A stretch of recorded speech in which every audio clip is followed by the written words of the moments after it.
Lanjut dari chapter sebelumnya, pada pagi hari, Jimmy tengah bersiap untuk bekerja dan menegur Luli yang baru keluar dari kamarnya, seperti baru bangun tidur. "Luli, hari ini kau tidak bekerja? Tumben sekali bangun siang." Kemudian Luli bilang bahwa ia tengah libur cuti dan Jimmy pun keluar pergi bekerja sambil tetap memikirkan Luli. Sedangkan Luli bergumam bahwa aku tidak perlu bekerja lagi, mengingat ia telah menjadi orang yang kaya mendadak berkat pembayaran dari keluarga Rong. Berganti ke sebuah perusahaan penjual real estate, muncul seorang pria yang akan membeli sebuah bangunan. "Ada yang bisa saya bantu, Pak? Saya agen real estate. Saya tahu jika Anda ingin membeli rumah," sapa pegawai perusahaan tersebut dengan ramah. "Ya, aku akan melihat-lihat dulu." Ternyata pria tersebut adalah Luli.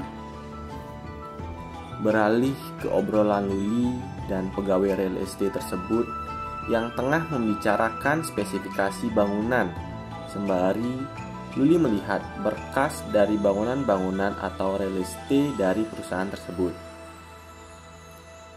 Tiba-tiba datang Jimmy untuk memantau juniornya, dan terkejut ternyata pembeli yang dilayani juniornya adalah Luli, teman apartemennya. Jadi ternyata Jimmy bekerja di perusahaan real estate tersebut, guys. "Aku berencana membeli rumah ketika aku ingat bahwa kamu bekerja di sini.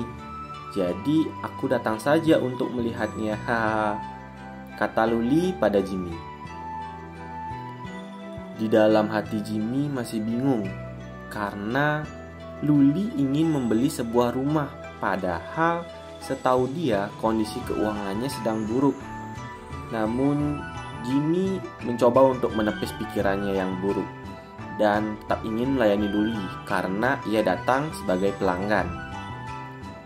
Kemudian Jimmy menawari Luli sebuah rumah yang layak huni sesuai dengan keuangan Luli yang diketahui Jimmy. "Biar aku menghitung. Jika 70.000 untuk per meter persegi, maka uang muka harus..." "Bukankah itu sedikit lusuh?" ucap Luli yang memotong omongan Jimmy. "Luli, berhentilah main-main. Ini semua yang paling sesuai dengan kondisimu.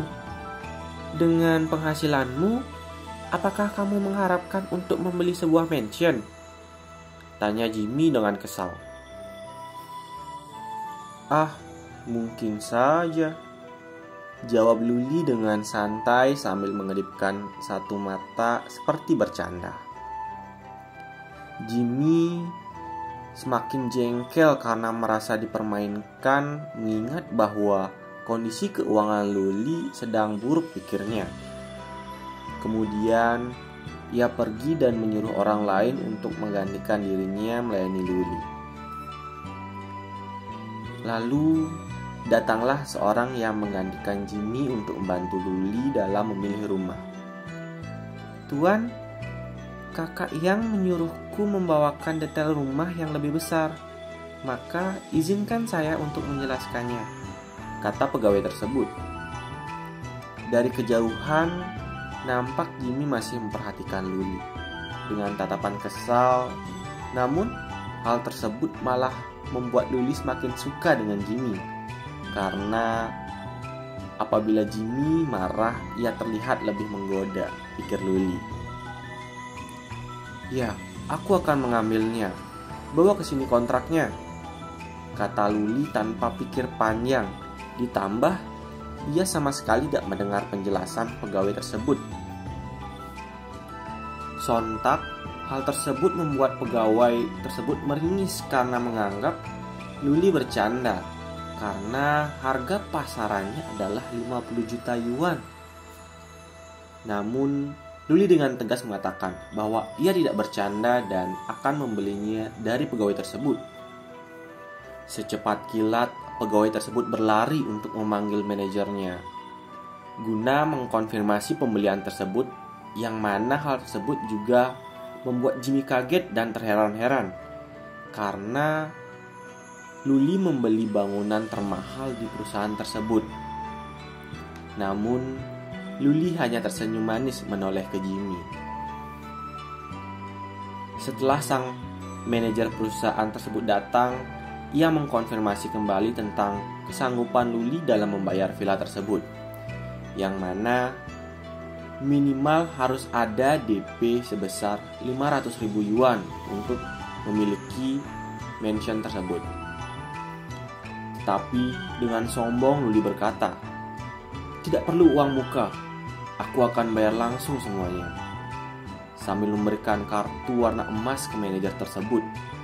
Sontak hal tersebut membuat seluruh pegawai perusahaan tersebut tercengang, termasuk Jimmy yang merasa bodoh karena selama ini ia tinggal dengan orang yang kaya raya, tetapi tidak menyadarinya dan malah mencari orang kaya lainnya. Masih ingat kan bahwa Jimmy telah bersumpah ia akan menikahi orang kaya, padahal ia sebenarnya suka pada Luli. Setelah menyelesaikan pembayaran villanya, tiba-tiba handphone Luli berdering, yang setelah diangkat ternyata adalah supir taksi yang dulu pernah ia temui. Ia bertanya kepada Luli, apakah benar ia bisa mendapatkan uang dari Luli. "Tentu saja, saatnya kita untuk bertemu kembali," kata Luli sambil menyeringai di handphonenya. Setelah beberapa saat, Luli akhirnya bertemu dengan supir taksi tersebut dan mengajak untuk berbicara di tempat yang lebih layak.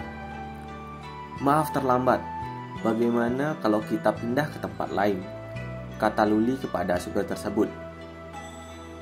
Setelah pindah ke sebuah coffee shop, supir tersebut kemudian menceritakan bagaimana keadaannya yang benar-benar membutuhkan uang, sebab ayahnya yang tengah berada di rumah sakit untuk dirawat. Tentu hal itu akan membutuhkan cukup banyak uang. Luli mengatakan ke supir tersebut bahwa dia bisa memberikan uang sebanyak yang ia inginkan, tetapi tentu ada bayarannya, dan bayarannya adalah nyawamu. Sontak hal tersebut membuat supir tadi kaget dan menanyakan bagaimana caranya untuk memberikan nyawa. Apakah melakukan sesuatu yang ilegal? Tanya supir tersebut. Luli hanya tersenyum kecil mendengar perkataan supir tadi. Ia berkata bahwa itu sepenuhnya aman dan legal, berbarengan dengan ia memperlihatkan kekuatannya ke hadapan supir tersebut. Muncullah sebuah tulisan di depan supir tersebut yang merupakan identitasnya. Shi Dahai, umur 40 tahun, masa hidup 13 tahun lebih. Melihat hal tersebut membuat Shi Dahai kaget dan bingung. Lalu Luli menjelaskan bahwa ia akan membeli masa hidup Shi Dahai dengan tawaran 300.000 yuan atau sekitar 3 kali gaji tahunannya untuk 1 tahun masa hidupnya. Setelah berpikir secara seksama dan penuh pertimbangan, Shi Dahai dengan mantap mengatakan bahwa aku akan menjual waktuku sebanyak 3 tahun, namun gaji tahunanku sebesar 150.000 yuan.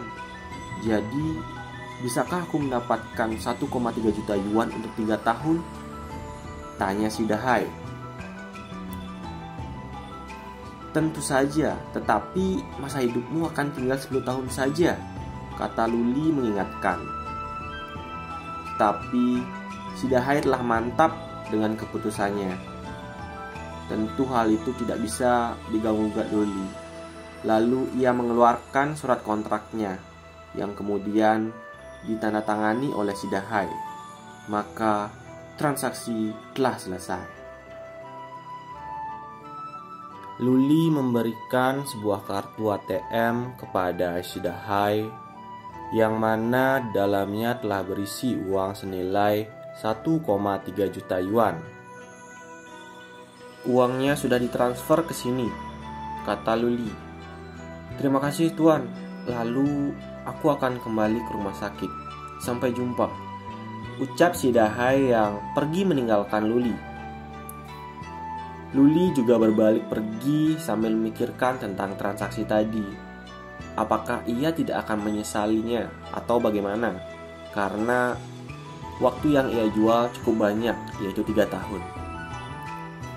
Tiba-tiba sebuah botol jatuh dan pecah di depannya, disusul dengan seseorang yang mengatakan bahwa Luli harus membayar atas botol tersebut. Ternyata pemuda itu adalah orang yang terakhir kali ditemui Luli di gang saat pulang dari rumah sakit. Sambil menyeringai, Luli berbicara di dalam hati bahwa orang itu seperti anjing liar. Melihat tatapan yang meremehkan dari Luli membuat pemuda tersebut menjadi marah dan ingin menghajar Luli. Seketika Luli mengatakan bahwa "Aku sedang memikirkan sisa hidupmu. Itu seharusnya tertulis jelas di laporan diagnosamu." Sontak pemuda tersebut kaget dan ingin bertanya.